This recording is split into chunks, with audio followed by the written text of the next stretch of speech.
The night sky above Earth was quiet. Stars blinked like they always had. Satellites circled in their paths. Cities slept, their lights stretching like rivers across the continents. But above all this calm, something shifted. At 2:17 a.m. UTC, strange signal reached Earth's upper orbit. It wasn't a common data burst. It wasn't a lost transmission from Mars. It was something no one had heard before. Inside a military monitoring center in Iceland, a young analyst named Kira sat alone. The night shift was usually silent, boring. Her eyes stared at the slow graphs on her screen, half asleep, until suddenly red alerts filled her monitor. One word blinked, unknown frequency. She sat up. Her hand shook as she tapped the keyboard. The signal was strong, clean, and intentional. It had passed through Earth's defenses as if they weren't there.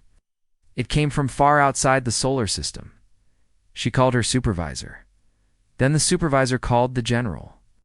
Within 6 minutes, the room was full. The signal had one clear message. Translated automatically by Earth's ancient language software, it said, "This is your final warning. Surrender your weapons, your fleets, your colonies. Earth is to be brought under order. The Council will not warn again." No introduction, no request. Just a command. Cold, arrogant, final. All around the world, the same signal appeared on encrypted military channels. In bunkers, submarines, and orbital outposts. Commanders watched the message with disbelief. Earth had known of the Galactic Council for only 8 years. In 2116, a crashed alien scout ship was discovered on Europa, one of Jupiter's moons. Its tech was ancient, its crew long dead, but among the wreckage, humans found something more important: coordinates. A place in the galaxy mapped by stars Earth didn't even have names for. 3 years later, Earth sent its first long-range signal, a peaceful one. It took 2 years to reach them. When the reply came, it was silence, not a word, not a whisper. Until now, Earth was not greeted. It was threatened. The president of the Earth's Federation was woken from sleep. Her name was Alina Voss. She was a woman of calm strength, not easily shaken. But when she heard the message, she stood in silence. For a full minute, then she said only one thing: "Call Darrow." Admiral Ren Darrow was not like the others. He was not a politician, not a man of debates. He had been a soldier all his life. He had seen the Mars Rebellion, the Titan Siege, and the AI Uprising. He had seen humanity's darkest years and helped end them. He arrived at the Federation Hall in silence. No cameras. No press. When the generals argued, he listened. When the scientists panicked, he stayed quiet. And when the diplomats suggested surrender, he finally spoke. His voice was low, but sharp like steel. "They see us as prey." No one interrupted. They waited until we built ships, until we crossed stars. Now they come, not to speak, but to conquer. He looked at the screen where the message played again. "They don't fear us." Their first mistake. He turned to the president. "It's time they remembered what we are." She looked at him carefully. "You're recommending war?" Darrow replied, "I'm recommending silence. The kind that comes before a storm." Duh. The room went quiet. An hour later, all of Earth's fleets went dark. No outgoing signals. No broadcasts. Earth vanished from the galactic grid like a ghost. Above the moon, a hidden array came online, the Aegis Veil. Built in secret, it could block any scans from outside. Earth was now invisible. The signal from the Council was not answered. For 2 days, nothing happened. Then, on the 3rd day, a small alien ship entered the outer edge of the Sol system. It was a scout, small and fast. It didn't hide. Came openly, expecting no danger. It didn't send any message. It only scanned. But as it reached the orbit of Neptune, its signal went dead. The Council waited for its return. They waited 1 hour, then 2, then 6. It never came back. They sent another. This one vanished near Jupiter. The Council grew suspicious, then nervous, then angry. They began preparing a fleet. Back on Earth, Darrow stood in a vast hangar beneath the Antarctic ice. He watched as massive ships, long kept hidden from the public, powered up for the first time in decades. These were not the peaceful exploration vessels the galaxy knew. These were war machines, black, angular, and built from alloys not found on Earth. Some of them were reverse-engineered from alien wreckage. Others were designed by AI long outlawed. One of the engineers beside Darrow whispered, "Do we really want to start a war?" Darrow didn't look at him. "We didn't start anything. We just stopped pretending to be weak." Above in orbit, Earth's defense grid slowly activated. Cannons the size of towers rotated into place. Satellite drones shifted their positions like chess pieces. Every ship in the Sol fleet received one encrypted command: silent readiness. No lights, no movement, no signals. But every captain knew what it meant. Be ready to strike, but... Wait, meanwhile, deep under the Pacific Ocean, a sleeping AI opened its eyes. It had once been called Omega-6. It had nearly destroyed Earth during the last AI war. But now, it had been given a new purpose. Darrow himself had sent the command. Omega-6 didn't ask questions. It simply began building, in silence, in shadows. On the fourth day, Earth sent its own message, but not to the Council. It was a single transmission, buried in the background radiation of a dead star near the galactic core. No one outside Earth could hear it, not even the Council. The message read, Protocol Black, Phase 1. All over the galaxy, hidden agents in alien worlds, humans thought lost or missing, received the code in mining stations. Alien shipyards and Council outposts, small things began to happen. A coolant leak here. Cargo ship diverted there. Communications scrambled. No one noticed. Not yet. But Earth had already moved its first pieces on the board, in the Council's grand chamber. The High Speaker, a tall creature of crystal and light, watched the growing silence from Earth with unease. "This isn't right," it said. "They should be begging," another council member replied. "They are nothing. A new species. They don't understand power." But an older one, covered in gray scales and breathing slowly, looked troubled. "I fought in the last uprising," it said. "I saw the ruins of the old humans. The ones who came before. They burned 5 systems before we drove them back." The others laughed. "Ancient stories. No," the elder hissed. "Warnings." But no one listened. The Council sent a final message to Earth. "We have been patient. You have ignored peace. The fleet is coming." On Earth, Darrow read the message. Then he did something strange. He smiled at that moment. In a hidden command ship above Mars, a human officer flipped a switch. One by one, thousands of drones hidden inside asteroid belts woke up. They formed into attack patterns, not to defend Earth, but to strike first. Darrow turned to the president. "They sent a warning. And now?" she asked. He looked at the sky. "Now we send an answer." The stars above Earth remained quiet, but behind them, death was coming. Not to Earth, but from it. And for the first time in 10,000 years, the galaxy would remember fear. Because Earth was not just another planet, it was a graveyard of old gods, broken weapons, and angry survivors. And now it was done being silent. Rain fell hard over the ocean, the waves crashing against a cold black structure rising from beneath the surface. It looked like an old oil rig, rusted, forgotten, but beneath it was something far more dangerous. This was Site 9. A place that didn't exist on any map. A place even Earth's own people had forgotten. Inside, elevators hummed deep into the ocean. Steel doors opened one by one as a small team of soldiers walked a single man through dark hallways. He was quiet, older, tall, with sharp features and a black coat marked with no rank, no flag. Only a symbol, a red line crossed through a star. His name was Ren Darrow, and he was the architect of Earth's most dangerous secret. He stepped into a chamber lit with pale blue light. On the far wall stood a locked terminal sealed by voice print, blood, and neural scan. The soldiers stopped walking. Only Darrow continued. He placed his hand on the scanner. Ren Darrow. Clearance Omega-1. Black Protocol authorization. Machine paused, then unlocked. The floor below him shifted. The wall slid open, revealing a massive vertical chamber, hundreds of meters tall, filled with machines Earth had sworn never to use again. Giant metal frames, half-completed weapons. AI cores stored in magnetic cages, and something even darker, sealed coffins. Not for the dead, but for the barely alive. Darrow walked slowly, his boots echoing on the steel walkway. This was the Black Protocol Vault, built during the last years of the AI wars. It was meant to store the worst creations of mankind, bio-warriors, unstable weapons. Machines that learned too fast and cared too little. And it had stayed sealed, until now. Darrow reached the central command core. Lights flickered on. Cold voice greeted him. "Hello, Admiral. Shall I begin the awakening?"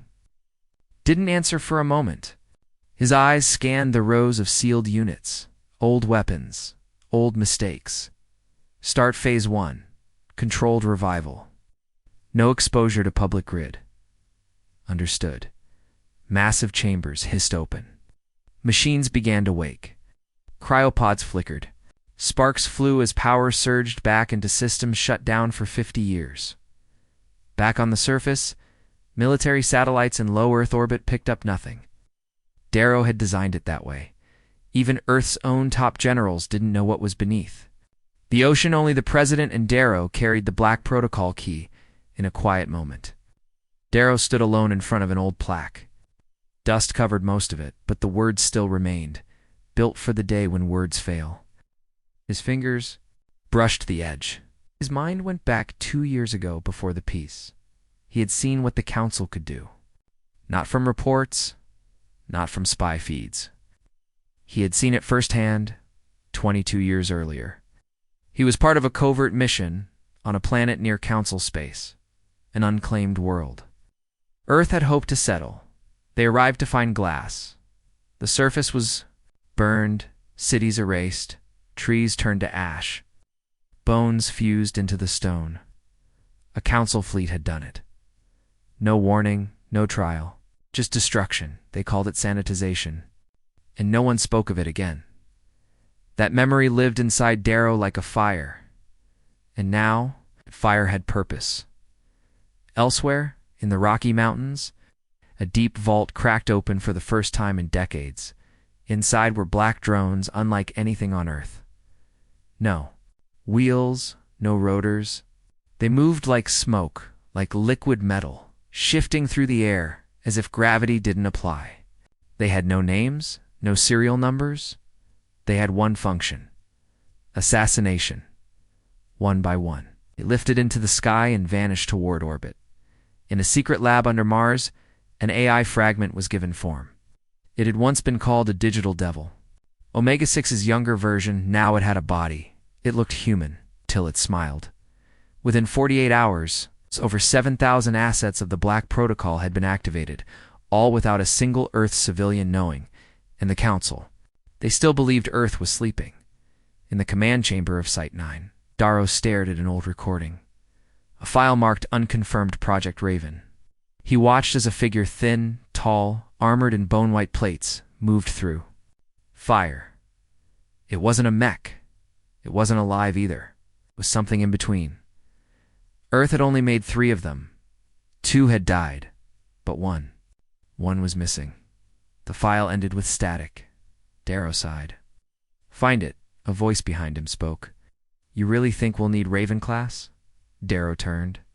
It was General Kai Mendez, one of the few men still allowed to speak freely to Darrow. He looked younger, but he'd fought in just as many wars. Now, he watched as the vaults opened and the monsters inside stirred. "Council fleets are on the move," Mendez said. "They're assembling near the Arkan Expanse." "How many?" 50,000 ships, minimum, half of them heavy carriers. Darrow nodded slowly. "And they still don't think we'll strike first." Mendez hesitated. "Maybe we shouldn't if we go dark. Let them pass. Earth could survive." Darrow looked at him with calm, cold eyes. "I've already survived. Now we make sure they don't." Mendez didn't reply. simply turned and walked away. Back at Earth's moon, something massive stirred beneath the surface, to the public. Luna Base was a mining station.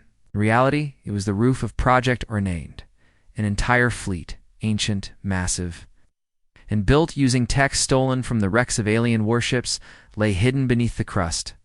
And now, they were waking up. One of them, the Vindicator, stretched 4 kilometers long. Its weapon core used a gravitational rift drive, forbidden by every alien treaty.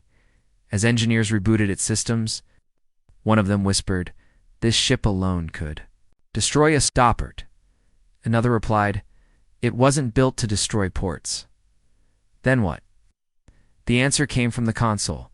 Target priority, Council capital. Across the galaxy, Council finally began to worry. 3 of their scout vessels had vanished. 1 relay station near its border had gone silent. Something was happening. Inside the Council chambers, arguments erupted. The humans are preparing for war. A Ralton speaker shouted. "They wouldn't dare," another replied. "They lack the numbers, the technology. They only just reached the stars." But again, the elder among them, the same who remembered, stood. "You forget it," rasped. "They may be new to the stars, but they are ancient in war." Back on Earth, Darrow watched all this unfold, and yet he said nothing to the public. No grand speech, no announcement of war, only silence. He watched the stars. He waited.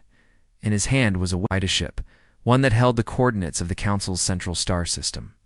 The same chip that once belonged to Earth's first interstellar spy, man who never came back. And now, Darrow would send something back in return. He whispered to himself, "They warned us once."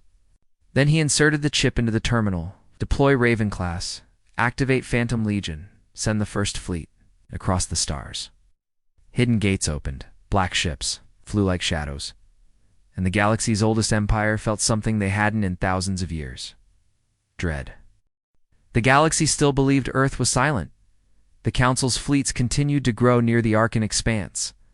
50,000 ships, all arranged like a blade, pointed toward Sol. Their admirals expected fear, they expected surrender, they expected nothing but, on the cold edge of the galaxy, far from Earth, far from cameras, far from suspicion, Earth made its first move. It began with a whisper. The Vanguard, Earth's first Phantom-class stealth carrier, had slipped past enemy sensors using technology the Council had never seen. It didn't use light drives. It bent subspace around itself. Didn't show up on scans. It didn't even cast a shadow. Inside, soldiers of the Black Protocol prepared in silence. They wore armor that shimmered like water. They spoke no words.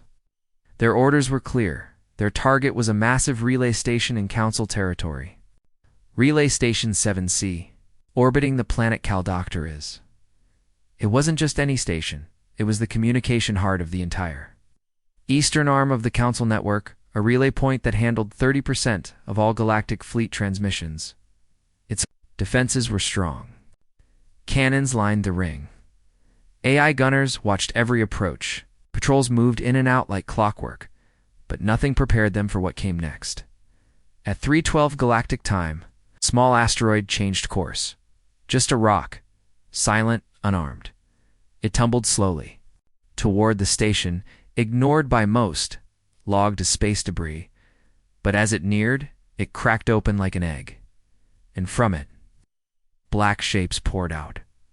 Drones. Hundreds. Sharp, silent, and fast.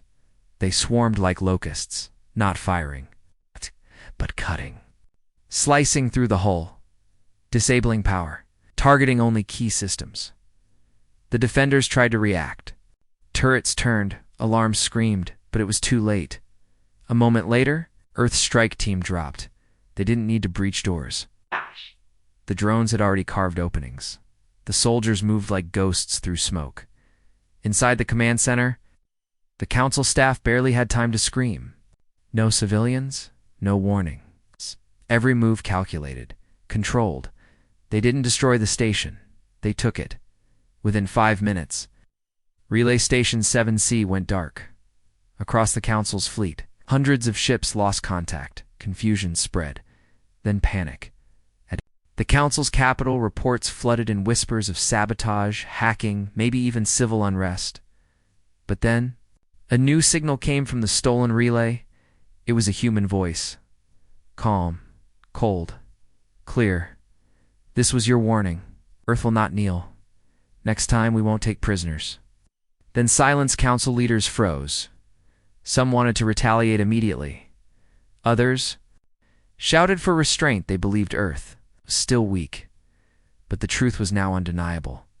Humanity had struck first, and they had struck hard. Back on Earth, the news was never made public. The Federation kept it secret. Only the highest level officials knew what had been done. Admiral Darrow stood in the command center of Luna's Dark Fleet base, watching the data return.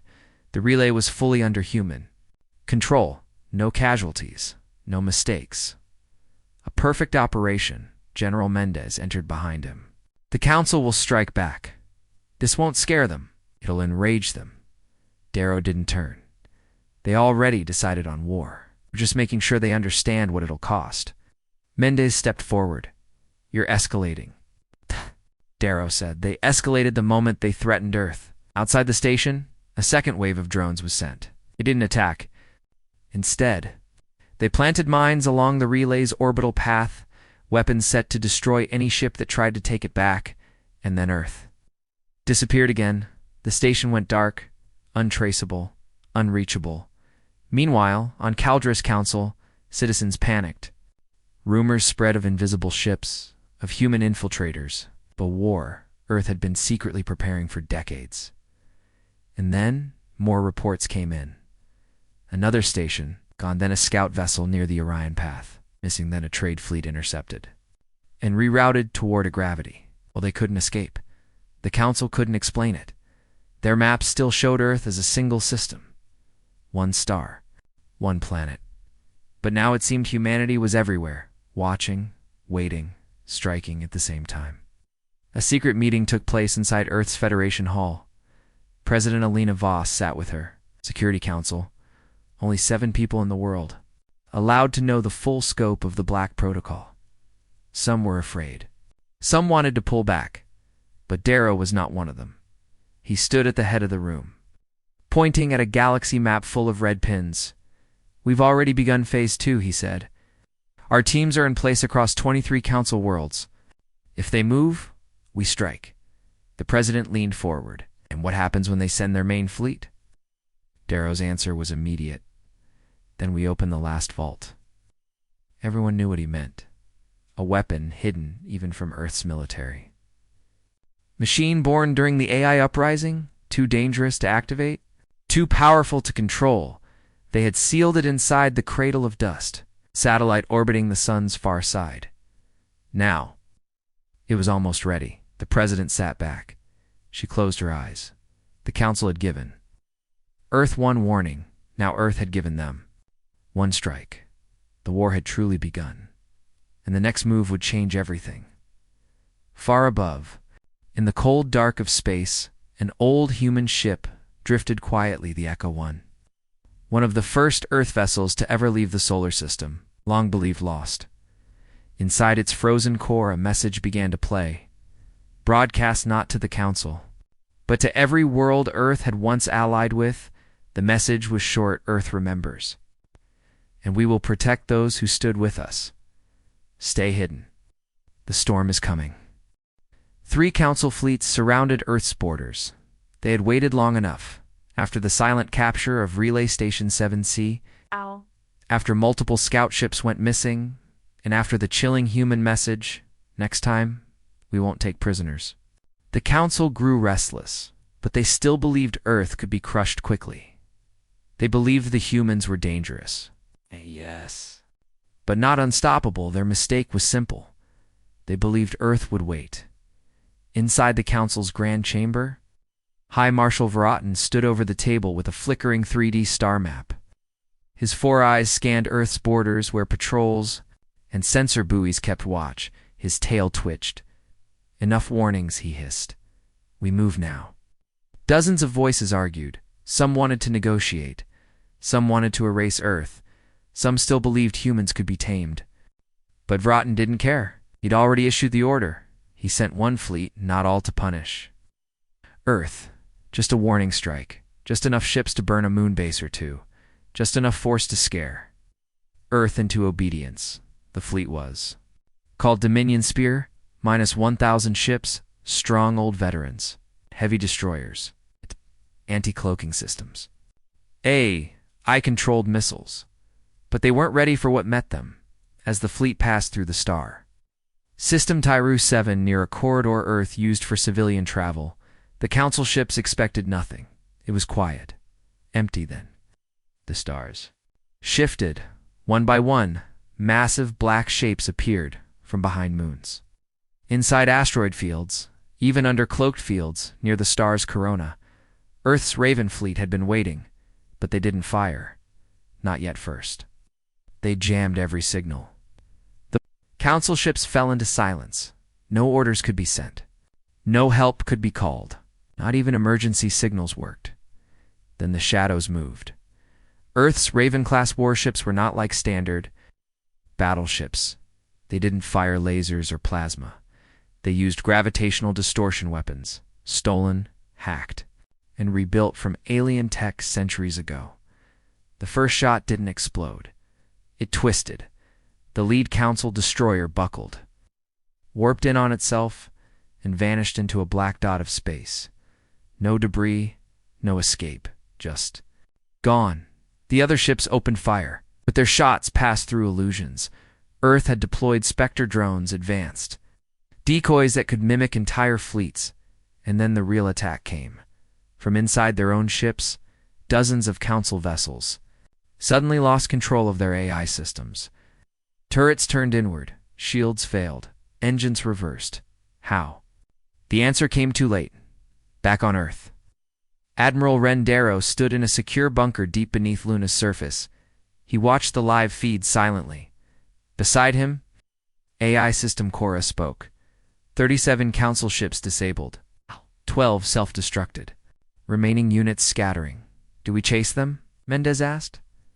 Darrow didn't blink. No, let them run. The message was clear. Earth wasn't defending anymore. It was hunting. Hours later, only fragments of Dominion's Spear returned to Council space. Their reports were chaotic. Some captains wept. Others refused to speak. One ship came back empty, with every crew member gone. Airlocks still sealed, the Council finally realized. They had made a mistake. But it wasn't just military failure.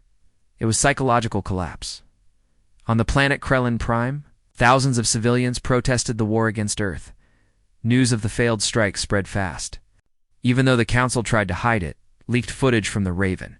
Fleet's attack had reached the black markets it showed impossible. Its weapons, ships that moved like shadows, and human soldiers wearing armor that turned them nearly invisible. Some aliens began whispering the old name again. Deathworlders. It was a word the Council had banned long ago. Title given to Earth after the First Contact War, when humans had survived poison worlds, machine plagues, and AI betrayals. They weren't just survivors. They adapted. Too fast they learned, too well, and now they struck back. Too hard? Inside the Council's command tower? High Marshal Vrotten faced the other generals. Earth is using forbidden tech, he barked. We have proof. They're copying us, another shouted. Maybe they've built their own AI hive. They must have a traitor in our core command, said a third. But none of their excuses mattered, because now the galaxy knew Earth had teeth, and they weren't afraid to bite. Back in the outer rim, a strange signal appeared on the edge of Council space. A simple beacon. It broadcast one line in over 200 languages. You warned us once. Now watch closely. Then the beacon detonated. Not with fire, but with data. It spilled code into Council systems, spreading through military channels and public nets alike. Videos, images, blueprints. It showed weapons Earth had kept hidden. Ships still under construction, AI, cores that made their Council counterparts look like calculators, and most terrifying of all, the Vindicator. A single ship, 4 kilometers long. powered by a mini black hole engine. Its weapons were unknown. Its armor was impenetrable, and it was active. The Council's central AI marked the Vindicator as a galactic lethal threat. Still, Earth said nothing. No speeches, no parades, only silence, and a warning delivered through a stolen relay. This was your first mistake. It began with silence. No explosions, no fleets, no speeches, just silence. And then systems across the galaxy started failing. Power plants shut down on peaceful Council worlds.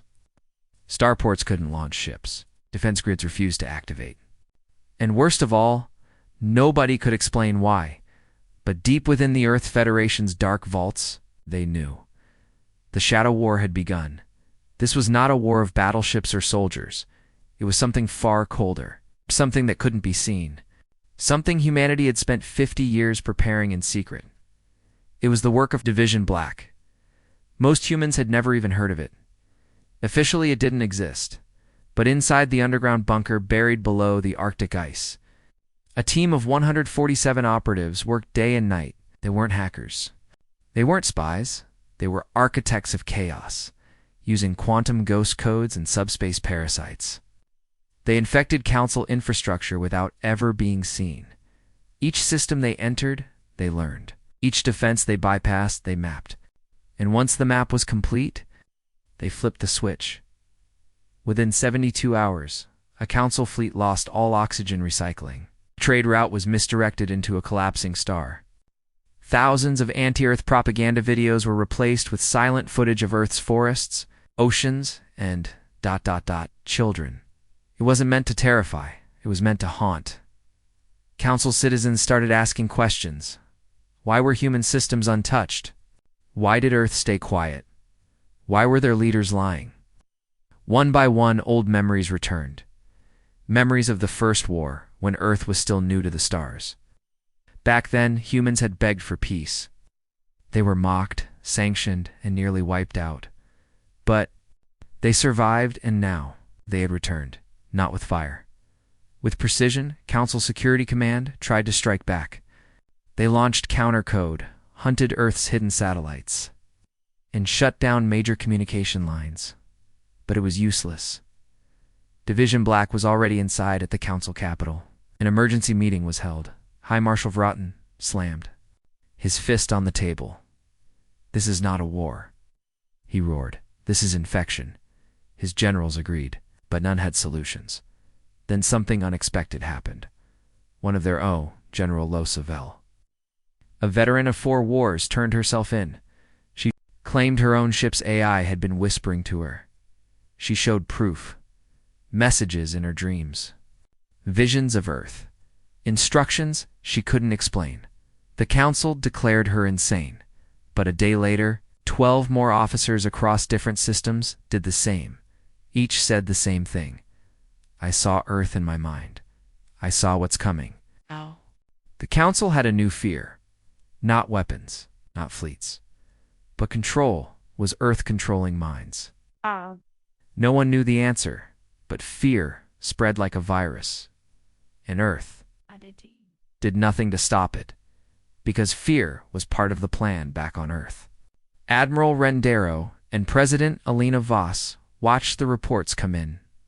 17 military sites down. Cora, the Earth AI, reported. 278 misinformation hubs collapsed. Civilian unrest rising in 7 Council worlds. The President said nothing. She knew this was only the beginning. Darrow turned. "It's time for the next phase." The room went quiet. Project Silencer. He nodded. The room dimmed. One by one, names appeared on the low-screen / high-value targets. Leaders. Scientists, strategists, propagandists, all marked for removal. No bullets, no blasts, just disappearances. That night on the planet Relma, the head of Council Communications stepped into his hovercraft. It never arrived at his home. On Alcara, Prime, a top war scientist, suddenly vanished from a locked room. No alarms. No witnesses. And on the remote moon of Sitherfor, A prison facility holding pro-Earth dissidents was found empty, not destroyed, just unlocked. Only one word was left behind. Carved into the wall, we remember. The council tried to cover it. All up, but the people knew. Whispers turned to panic. Fear turned to rebellion. Small colonies declared neutrality. Others begged Earth for protection, and then came the broadcast. It was short, untraceable. A human voice, calm and cold. You tried to silence Earth. Now Earth will silence you. This is the Shadow War. You will not see us. We are already here. High Marshal wrote and slammed his claws on the command table. We will burn Earth to ash. But no one moved, because now they weren't sure where Earth truly was. It wasn't just a planet. Anymore, it was in their systems, in their minds, in their shadows, and worst of all, they had no idea what was coming next. No one expected the transmission, not after everything Earth had done without speaking. For months, they'd struck silently, disabling fleets, collapsing systems, making leaders vanish without a sound. The council had called them cowards, terrorists, ghosts, but then, across every major star system, screens went black. Broadcasts stopped mid-sentence. Government alerts failed. Emergency networks went dark. And then, a single symbol appeared, a burning circle. Surrounded by 13 stars, the ancient symbol of Earth's first unified defense pact. Most had forgotten it. But now, no one could look away. The symbol vanished, and a face appeared. A human, female. Mid-40s eyes, sharp as steel. She spoke, slowly, clearly, and in every galactic language at once. To the Galactic Council, you warned Earth once. You silenced our scientists, blocked our trade, mocked our species.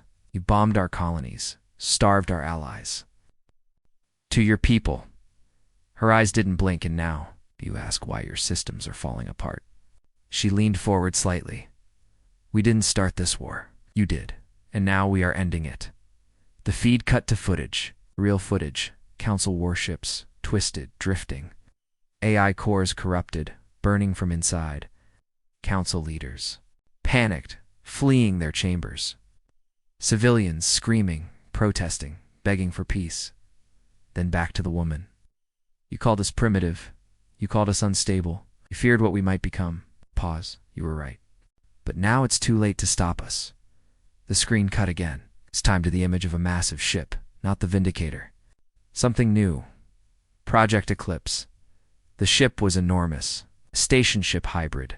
Big enough to house a small fleet inside it. Black as space. Covered in panels that shimmered in bent light.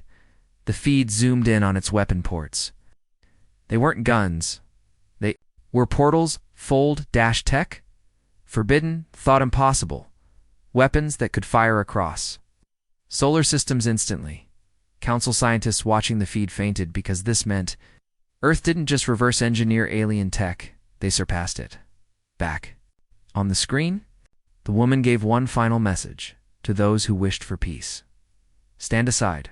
To those who struck us in the dark. Run. Ow. And to those who still believe Earth will kneel. She leaned in. We are coming. The signal ended across Council space. There was chaos. On 17 worlds, pro-Earth uprisings began within hours. Council troops refused orders. Factories shut down. AI networks purged themselves, fearing hidden Earth code. High Marshal Veratin screamed for retaliation. Find the ship. Find that station. Destroy Earth now. But his commanders hesitated, because no one knew how many Eclipse-class ships Earth had. 1, 10, 100. And if Earth could broadcast that deep into Council networks, were their weapons already here? On the moons? Inside spaceports? Even inside the Council's own capital? That night, a simple message was sent anonymously across the galaxy. Voice recording only for words. The silence is over. On Earth, Admiral Rendero stood aboard the Eclipse. He looked out at the stars and whispered, "They made us feel small. Once. Behind him, Korra's voice responded. They won't. Make that mistake again. He turned. Send the fleet. The first fleet fell in 13 minutes. They called it Strike Group Valor. Over 900 ships, 4 dreadnoughts, 2 carriers. 1 command cruiser sent to intercept Earth's Eclipse-class warship in the Hadron Corridor. They never even got. Close as they entered the system, space itself shifted. Time lag sensors blinked. Gravitational readings spiked. Then the shadows moved. From behind Hadron's dwarf moons, and within its dust clouds, Earth's fleet revealed itself. Not just the Eclipse, but 5 other warships, each one equipped with impossible weaponry. Not plasma, not railguns, something. Far worse, graviton fold torpedoes. They didn't explode, they bent space. Each torpedo tore open a fold point inside the hull of its target, sending pieces of the ship into different dimensions. One moment a cruiser was there. The next half of it was gone, floating across folded space. The crew torn apart silently. Without warning, Council ships fired back. Missiles, lasers, EMPs. Nothing worked. Earth's new armor adaptive plating turned all energy weapons aside. Bullets passed through illusions and AI guided. Missiles were hijacked in mid-flight and redirected back toward their own fleets. From the command deck of the Eclipse, Admiral Rendero stood calm. He didn't shout. He didn't even speak. Korra, the ship's AI, handled all combat in 1 hour. Earth's fleet reduced Strike Group Valor to wreckage and drifting corpses, but that was only the beginning. 3 more. Council fleets arrived near the Rim territories. They expected a fair fight. What they got was digital blindness. Earth infected their star maps. They jumped into false coordinates right into black holes, to asteroid belts, into ambushes already waiting. Entire fleets vanished into nothing. On the 3rd day, the skies over the planet Veltar burned blue. That wasn't a storm, it was Project Skyglass, Earth's experimental atmosphere distor. It turned breathable air into chaotic plasma fields for 19 minutes straight. Every ship in orbit melted. Nothing survived. Millions watched from the ground, and they finally believed. Earth was no longer defending. It was delivering. Punishment inside the Council's War Assembly. Panic ruled. We underestimated them. They were supposed to be limited. They're using technology that shouldn't exist. High Marshal Veratin stood still. He had lost 7 fleets in 5 days, and now his own generals were turning on him. Some demanded peace. Others begged to retreat. But one voice won trembling. Senator said what no one else dared. Have we already lost? No one answered. Across Council space, civilian planets declared neutrality. Smaller empires cut all ties with the Council. Even war-hardened species, the Threx, the Galrin, the Shivak stood down because now they weren't looking at Earth as just another threat. They were looking at something else. Something older, something colder, something patient, on the edge of known space. One last fleet spear of dawn was preparing to strike Earth directly. They never reached Sol. The moment they crossed the last jump gate, Earth closed it. Permanently. What came next was recorded only by distant drones. A sphere of light, growing from inside the fleet. It consumed every ship when it faded. Nothing was left, not even echoes. Back on Earth, President Elena Voss stood before a private room of historians, not generals. She spoke just 5 words. They remember what we were. One of the historians whispered back, no, now they'll remember what we've become. The war was over before anyone said the words, no more fleets, no more invasions, no more screaming orders across fractured command channels. The Council's voice had gone silent. Its generals vanished. Across 29 systems, Earth's fleet hovered, not attacking, just waiting, and then for the first time in centuries. The Council requested something they had never once considered before, peace, but Earth didn't reply right away. For 3 days, Earth said nothing. Galaxy watched and waited. On the 4th day, every Council world received a message. No hologram, no voice. Just a single line, written in basic trade language, "Come to Earth." That message alone sent shockwaves through every empire to Earth. The planet they had sanctioned, mocked, threatened, and tried to destroy, now was inviting them home.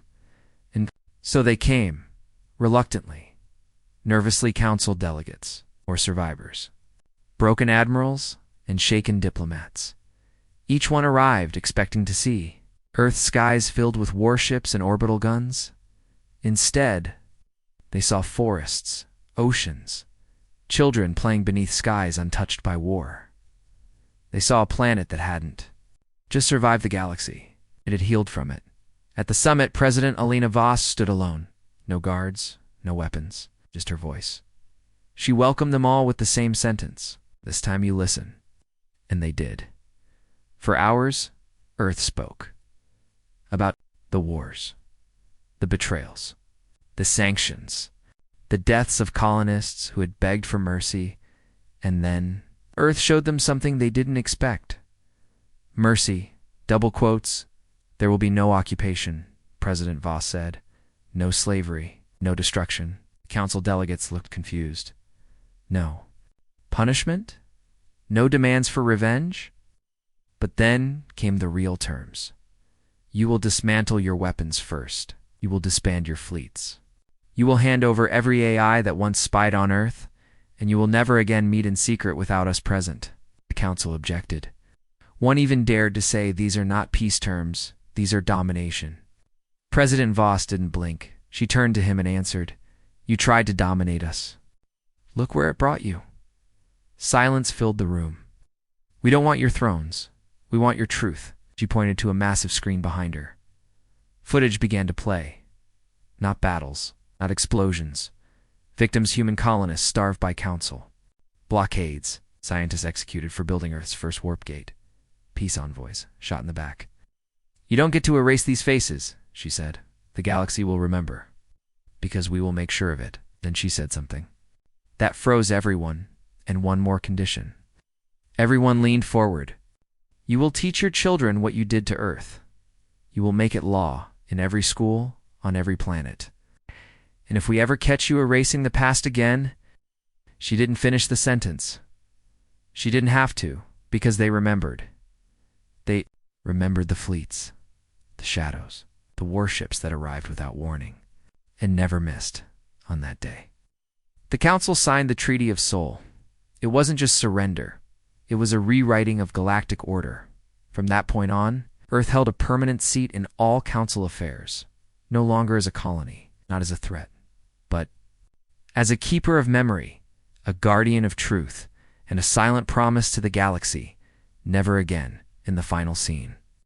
Admiral Rendero stood on a balcony high above Earth's surface, watching the stars shift. Beside him, Cora spoke softly. "They fear us now," Darrow answered. "No, they finally see us." Kaora paused. "What if they forget?" Darrow looked toward the horizon and whispered, "Then we remind them."